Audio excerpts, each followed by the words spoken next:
Bismillahirrahmanirrahim. Assalamu alaikum. I am Samra Siddiqui and welcome to lecture 11 part 2 of object oriented software engineering. So basically we were discussing about system design and three products we have discussed about the two products of software system design, which is design goals and software architecture. Now what is boundary use cases? Boundary use cases basically represent any startup details, shutdown details or configuration related things, hardware related things, exceptional handling related things. These are all covered by the boundary use cases. So let's move on to this diagram, which is basically UML activity diagram. और हम देखते हैं कि पहले हमने analysis को study किया था. तो एनालिसिस के अंदर हमने ये एनालिसिस ऑब्जेक्ट मॉडल और नॉन फंक्शनल रिक्वायरमेंट्स को देखा था. ठीक है, अब हम सिस्टम डिज़ाइन की बात करें. सो सिस्टम डिज़ाइन में सिस्टम के इंटरनल स्ट्रक्चर की बात करेंगे या आर्किटेक्चर की बात करेंगे. सो सिस्टम डिज़ाइन का एक प्रोडक्ट हमने डिज़ाइन गोल्स पढ़ा है, जिसमें हमने कहा है कि नॉन फंक्शनल रिक्वायरमेंट्स में से डिज़ाइन गोल्स हम निकालते हैं क्योंकि क्वालिटीज़ या एट्रीब्यूट्स होते हैं. और दूसरा सब सिस्टम डिकम्पोजिशन. तो पहले हम ये देखते हैं कि सब सिस्टम्स क्या होते हैं, फिर हम देखेंगे कि सब सिस्टम डिकम्पोजिशन से कैसे हमारा सिस्टम कम्प्लेक्स सिस्टम से सिंपलर सिस्टम में डिवाइड हो जाता है. Next is object design. Object design में ऑब्जेक्ट डिज़ाइन मॉडल बनेगा और इसकी इनपुट्स पे डिज़ाइन गोल्स यानी नॉन फंक्शनल रिक्वायरमेंट्स, सब सिस्टम्स और साथ में यूज़ केसेस यानी एनालिसिस ऑब्जेक्ट मॉडल के अंदर जैसे यूज़ केसेस होते हैं. तो ये सारी चीज़ें मिला के हम ऑब्जेक्ट डिज़ाइन करेंगे. सबसे पहले सब सिस्टम्स और क्लासेस क्या होती हैं. अब पहले हम ये चीज़ पढ़ चुके हैं कि जितने भी हमारे सिस्टम्स हैं वो अगर कम्प्लेक्स होते हैं तो we have to divide them into simpler parts. ठीक है, अब इसमें दो चीज़ें होती हैं. एक होती है हमारी application domain and the next one is other one is solution domain. यानी इनिशियली हमारी एप्लीकेशन डोमेन है, जब हमारा प्रॉब्लम हमारे पास आया है जिसके लिए हमने बेसिकली ऐप डिज़ाइन करनी है तो हम अपनी एप्लीकेशन डोमेन में होते हैं. ठीक है, उसके लिए हम कोई सोल्यूशन प्रपोज करते हैं तो हम सोल्यूशन डोमेन में आ जाते हैं. जैसे ऑटोमेटेड सिस्टम हमने डिज़ाइन करना है, इट मीन्स कि वो डिज़ाइन होने के बाद हम सोल्यूशन डोमेन में आ जाएंगे. एप्लीकेशन डोमेन में जब हम अपनी कम्प्लेक्सिटी को रिड्यूस करना चाहते हैं तो basically we move towards classes, यानी अपने सिस्टम को हम डिफरेंट क्लासेस में कन्वर्ट कर लेते हैं. इसी तरह से जब सोल्यूशन डोमेन में हमने अपने सिस्टम की कम्प्लेक्सिटी रिड्यूस करनी होती है तो हम अपने सिस्टम को डिफरेंट सब सिस्टम्स में डिवाइड कर लेते हैं. सो सब systems might be composed of multiple classes. ठीक है, हमारा काम ये है बेसिकली कि हम अपनी जो कम्प्लेक्सिटी है उसको रिड्यूस करना चाहते हैं.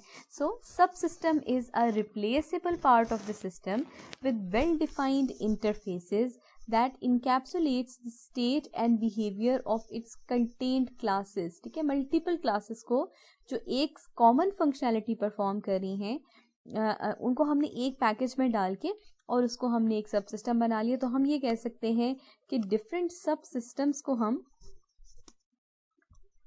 Will be combined. जो रिलेटेड सब सिस्टम्स हैं उनको हम कंबाइन करके पैकेज बना लेंगे. ठीक है, और उन पैकेजेस को कंबाइन करके फिर हम इंटर्न फाइनल सिस्टम बनाएंगे. ठीक है, सो इससे फ़ायदा क्या होता है. अच्छा, अगेन इसके वेल डिफाइंड इंटरफेसेस होंगे और रिप्लेसेबल पार्ट है यानी इटसेल्फ उसकी एग्जिस्टेंस है, उसके इंटरफेसेस भी हैं और एक कॉमन फंक्शनैलिटी है, सर्विस है जो उन्होंने प्रोवाइड करनी है. reduce the complexity of the solution domain. ठीक है, वो we decompose the system into smaller parts. Basically है क्या, हमारे सिस्टम के डिफरेंट पार्ट्स हैं, लेकिन फ़ायदा क्या होता है कि आपका जो कम्प्लेक्स सिस्टम है वो अब सिंपलर सिस्टम में कन्वर्ट हो जाता है, सिंपलर सब सिस्टम्स में कन्वर्ट हो जाता है. ठीक है, फिर एंड में हम इसको मर्ज करेंगे तो हमारी सोल्यूशन डोमेन का फाइनल पार्ट आ जाएगा. Concurrent teams can work on individual सब सिस्टम्स. हम बेसिकली फ़ायदा क्या होता है, बजाय इसके कि एक पूरा कम्प्लेक्स सिस्टम हो और मल्टीपल लोग उस पर काम करें. हमें पता है कि जब at a time when multiple people are working on a single system तो उससे नुकसान क्या होता है. हमें पता है कि कम्युनिकेशन ओवरहेड का भी इशू आ सकता है. यानी मल्टीपल लोगों के साथ अगर मैं आपसे 10 लोगों का ग्रुप बनवाऊँ और फिर काम करवाऊँ आपके लिए मुश्किल होगा as compare to 4 members project. Basically जो कम्युनिकेशन ओवरहेड है वो बहुत कम्प्लेक्सिटी क्रिएट करता है. सो हमने इससे अच्छा ये है कि हम डिफरेंट टीम्स क्रिएट कर दें. ठीक है, लेट्स से 4 to 5 मेंबर्स की टीम्स क्रिएट कर दें और एक टीम एक सब सिस्टम पे काम करेगी. ठीक है, इस तरह हम टोटल जब सारे सब सिस्टम्स को एंड में कंबाइन करेंगे तो हमारा फाइनल सोल्यूशन हमें मिल जाएगा. अब सिस्टम की ये जो सब सिस्टम की डिकम्पोजिशन है बेसिकली ये किस तरह से है कि जिस तरह हम अपने सिस्टम को, जो हमारा फाइनल सिस्टम है उसके हमने पार्ट्स कर दिए. ठीक है, तो डिफरेंट पार्ट्स कंबाइन होते हैं तो हमारा सिस्टम बनाते हैं.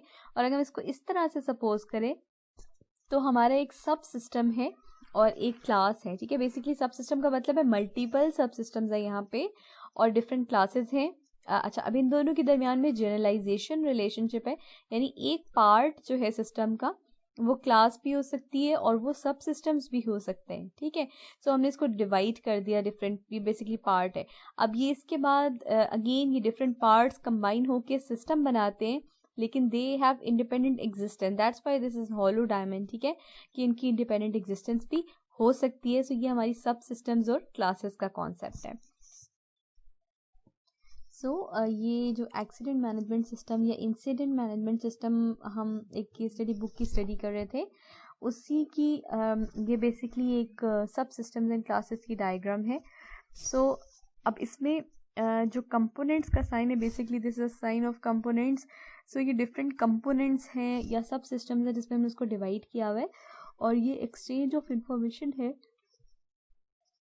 एरोस के थ्रू, जिससे रिप्रेजेंट हो रहा है कि यहाँ पे कुछ इन्फॉर्मेशन एक्सचेंज हो रही है. अब यहाँ पर देखें, फील्ड ऑफिसर का अपना इंटरफेस है, डिस्पैचर का अपना इंटरफेस है. फील्ड ऑफिसर का मतलब है जिसने इंक्वायरी जिसने बेसिकली सबमिट कराना है कोई इंसिडेंट अगर हो जाता है, so that is basically field officer interface. Dispatcher का मतलब है जिसने एक्शन लेना है. इंसिडेंट मैनेजमेंट जिसने इन सब चीज़ों को मैनेज करना है. किस किस को मैनेज करना है उसमें डिस्पैचर इंटरफेस की चीज़ें भी आ रही है इंसिडेंट मैनेजमेंट में. ठीक है, इसी तरह से मैप मैनेजमेंट, क्योंकि डिस्पैचर ने ये भी देखना है कि वो किस लोकेशन पे उसने जो अपने सारे रिसोर्सेज हैं उनको डिप्लॉय करना है. एक एरो वहाँ पर भी मूव कर रहा है. इसी तरह से फील्ड ऑफिसर का जो इंटरफेस है that is basically related with resource management, क्योंकि उसने क्वेश्चन करना है या he will ask for some particular resources. Resource management के साथ ये रिलेट कर रहे हैं. नोटिफिकेशन का जो इंटरफेस है वो फील्ड ऑफिसर के साथ भी रिलेट कर रहा है और डिस्पैचर के साथ भी रिलेट कर रहा है, बिकॉज नोटिफिकेशन आएगी डिस्पैचर को अगर कोई इंसिडेंट नया होता है तो डिस्पैचर को नोटिफिकेशन आएगी. और इसी तरह से जब कोई डिस्पैचर एक्नॉलेज करेगा तो उसकी नोटिफिकेशन फील्ड ऑफिसर को होगी. ये बेसिकली डिफरेंट इंटरफेसेस हैं या कंपोनेंट्स हैं इस केस में, और इनको हमने आपस में कनेक्ट किया हुआ है just by means of service which they are providing. Now what are services and sub system interfaces. Service basically क्या है, सेट ऑफ रिलेटेड ऑपरेशन जो कोई भी एक सब सिस्टम प्रोवाइड कर रहा होता है. ठीक है, वो उसकी सर्विस होती है. फंक्शनैलिटी बेसिकली जो उसने प्रोवाइड करनी है.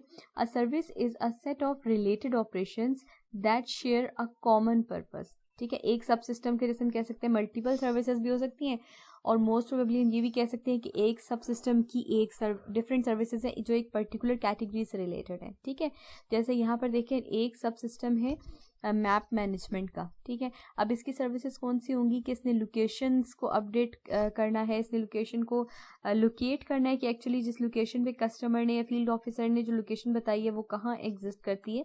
तो that is related with map management. ठीक है, the set of operations of a subsystem that are available to other subsystems form subsystem interface. Service तो वो है जो कॉमन पर्पस परफॉर्म कर रहा है. एक हमारा सब सिस्टम जो कॉमन फंक्शनैलिटीज के जितने कंपोनेंट्स है वो परफॉर्म कर रहे हैं वो हमारी सर्विस है. लेकिन सब सिस्टम इंटरफेस का मतलब ये है कि एक सब सिस्टम के जो ऑपरेशंस किसी दूसरे सब सिस्टम्स के साथ रिलेट कर रहे होते हैं दैट इज बेसिकली सब सिस्टम इंटरफेस. जैसे हम सपोज कर लेते हैं कि ये हमारा एक सब सिस्टम है, ये एक सब सिस्टम है. ठीक है, और ये हमारा दूसरा सब सिस्टम है. दिस इज सब सिस्टम 1 एंड दिस इज सब सिस्टम 2. ठीक है। अब ये दो सब सिस्टम्स हैं जिन्होंने आपस में कुछ सर्विसेज को एक्सचेंज करना है, या कुछ ऑपरेशंस है जो इन्होंने आपस में कह सकते हैं कि कुछ सर्विसेज सब सिस्टम 1 की हो सकता है सब सिस्टम 2 को चाहिए हो, या सब सिस्टम 2 के सब सिस्टम 1 को चाहिए हो। सो बेसिकली अगर इन दोनों में कोई ना कोई सर्विसेज किसी दूसरे को एक की चाहिए, सो ये किसी इंटरफेस के थ्रू कनेक्ट करेंगे, ठीक है। So basically the set of operations, ये जो उसके ऑपरेशंस जो दूसरे सब सिस्टम के होंगे वो सब सिस्टम का इंटरफेस कहलाएंगे जो दूसरा सब सिस्टम यूज़ करेगा। अभी हम इसकी एग्जांपल भी देखेंगे इंशाल्लाह। The sub system interface includes the name of operations, parameters, types and return values. वो ऑपरेशंस जो दूसरे सिस्टम के साथ कनेक्टेड हैं, ठीक है, उन ऑपरेशंस के नाम कि कौन सा ऑपरेशन है जिसके थ्रू ये दो सब सिस्टम्स कनेक्टेड हैं, उनमें कौन कौन से पैरामीटर्स पास करने चाहिए, उन पैरामीटर्स की टाइप्स क्या होनी चाहिए, और उनकी रिटर्न वैल्यू कौन सी होनी चाहिए। फॉर एग्जांपल अगर हम इस पे बात करते हैं कि जो डिस्पैचर इंटरफेस है ये एक सब सिस्टम है और ये रिलेट कर रहा है इंसिडेंट मैनेजमेंट से, विच इज सेकेंड सब सिस्टम। सो अब हम इन दोनों के दरम्यान में कनेक्टिविटी देख रहे हैं, तो अब हमने कनेक्टिविटी के बारे में बताना होगा। डिस्पैचर इंटरफेस और इंसिडेंट मैनेजमेंट दोनों के दरम्यान में ऑपरेशन कौन सा है जिसकी वजह से ये कनेक्टेड है, ठीक है। हम कह सकते हैं कि dispatcher interface actually dispatcher manages the incidents which are registered by means of field officer interface, ठीक है। तो इसका मतलब ये इसके ऑपरेशंस है। फिर पैरामीटर्स कौन से चाहिए, उनकी टाइप्स क्या होनी चाहिए, सो ये सारी चीज़ें सब सिस्टम इंटरफेस की इंफॉर्मेशन में आती है। नाउ इसकी एग्जांपल में है नोटिफिकेशन सब सिस्टम। अब अगर नोटिफिकेशन की बात करें, जो ये नोटिफिकेशन वाला सब सिस्टम हमने बनाया जिसमें हमने बात की थी डिस्पैचर के साथ भी रिलेट कर रहा है, फील्ड ऑफिसर के साथ भी रिलेट कर रहा है, तो सर्विस प्रोवाइडेड बाय नोटिफिकेशन सब सिस्टम में डिफरेंट सर्विसेज है लेकिन एक ही तरह की होगी, या हम ये कह सकते हैं कि एक ही चीज़ के साथ रिलेट कर रही होंगी। फॉर एग्जांपल लुकअप चैनल है, ठीक है, सब्सक्राइब टू चैनल, फिर सेंड नोटिस और फिर अनसब्सक्राइब फ्रॉम चैनल, ठीक है। नोटिफिकेशन में क्या होगा, पहले आपने देखना है कि आपको किसकी नोटिफिकेशन चाहिए, तो लुकअप चैनल चाहिए, फिर आपने सब्सक्राइब करना है तभी आपको नोटिफिकेशन मिलेंगी, देन नोटिस सेंड करना है और unsubscribe from channel if requires. तो ये सारी सर्विसेज नोटिफिकेशन सब सिस्टम के साथ रिलेट करती हैं।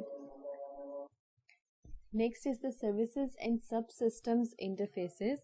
सो अच्छे डिज़ाइन के लिए गुड डिज़ाइन अप्रोच ये होती है कि जो सब system interface object describes all the services of the sub system interface, ठीक है। जैसे अभी हमने बात की कि सब सिस्टम इंटरफेस है, ये जो रेक्टेंगल में हमने रिप्रेजेंट किया दैट इज अ सब सिस्टम इंटरफेस, ठीक है।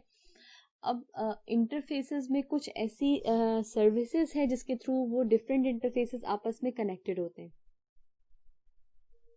कुछ सर्विसेज के थ्रू इंटरफेसेस आपस में कनेक्ट हुए हुए होते हैं, जैसे अभी हमने बात की है, ठीक है।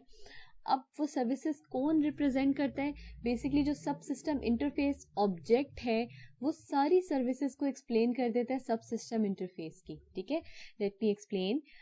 जैसे सब सिस्टम इंटरफेस ऑब्जेक्ट, सब सिस्टम इंटरफेस ऑब्जेक्ट ये डिस्क्राइब करता है सर्विसेज को जो डिफरेंट सब सिस्टम इंटरफेसेस आपस में कनेक्टेड है। तो हमें आपको पता है जब भी कनेक्शन होता है इट मीन्स के one sub system interface required some services, ठीक है, and the other one will provide sub services. तो इस तरह से जो सब सिस्टम इंटरफेसेस ऑब्जेक्ट है वो कनेक्टिविटी होती है उसकी सब सिस्टम इंटरफेस के साथ। जैसे कि इसको हम कहते हैं बॉल एंड सॉकेट कनेक्टर्स से हमें पता चलता है कि इंटरफेसेस में दरमियान में किस तरह से सर्विसेज प्रोवाइड हो रही हैं। Provided and required interfaces can be depicted in UML with ball and socket connectors, ठीक है। ball and socket connectors कैसे, the provided interface is shown as a ball icon and required interface is shown as a socket icon, ठीक है। अब यहाँ पर अगर हम देखें तो ये वही इंसिडेंट मैनेजमेंट सिस्टम की एग्जाम्पल है। इसमें फील्ड ऑफिसर का एक इंटरफेस है, डिस्पैचर का इंटरफेस है और थर्ड इज रिसोर्स मैनेजमेंट, ठीक है। जैसे हमने पिछली डायग्राम में भी देखा था कि dispatcher interface field officer interface, ये दोनों कनेक्टेड थे विद रिसोर्स मैनेजमेंट, ठीक है, एट अ टाइम ये दोनों कनेक्टेड है रिसोर्स मैनेजमेंट से। इट मीन्स कुछ सर्विसेज हैं जो इन तीनों इंटरफेसेस के दरमियान में एक्सचेंज हो रही हैं। अब ये हमें कैसे पता चलेगा कि कौन सा इंटरफेस सर्विसेज दे रहा है और कौन सा रिक्वायर कर रहा है? Basically this ball and socket connector is going to represent the services that is provided by interfaces. वो कैसे? बॉल का जो आइकन होता है वो रिप्रेजेंट कर रहा होता है कि ये एक providing some interface, providing some services, ठीक है, प्रोवाइडेड इंटरफेस है। और जो आइकन होता है ये सॉकेट का, that basically represent that this is required interface, ठीक है। सो हम इस केस में कह सकते हैं कि जो रिसोर्स मैनेजमेंट है वो इंटरफेस कुछ सर्विसेज प्रोवाइड कर रहा है फील्ड ऑफिसर इंटरफेस को, क्योंकि हमें पता है जब फील्ड ऑफिसर इंटरफेस है वो रिसोर्स मैनेजमेंट वो भी यूज करता है, डिस्पैचर भी यूज करता है, क्योंकि फील्ड ऑफिसर ने रिसोर्सेज को क्वेश्चन करना होता है, they will ask resources and dispatcher interface will provide that resources, ठीक है। इसलिए इन दोनों के दरमियान में ये ball and socket connector represent हुआ है। बॉल की डायरेक्शन रिसोर्स मैनेजमेंट की तरफ है, इसका मतलब है resource management basically provided interface है, प्रोवाइड कर रहा है कुछ सर्विसेज। और फील्ड ऑफिसर इंटरफेस के साथ ये सॉकेट बना हुआ है, दैट मीन्स कि that is a required interface, ठीक है।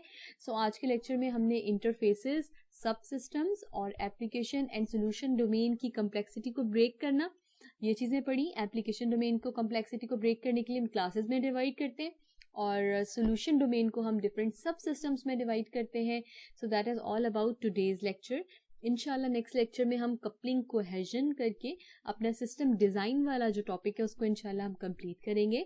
सो टिल देन, अल्लाह हाफिज।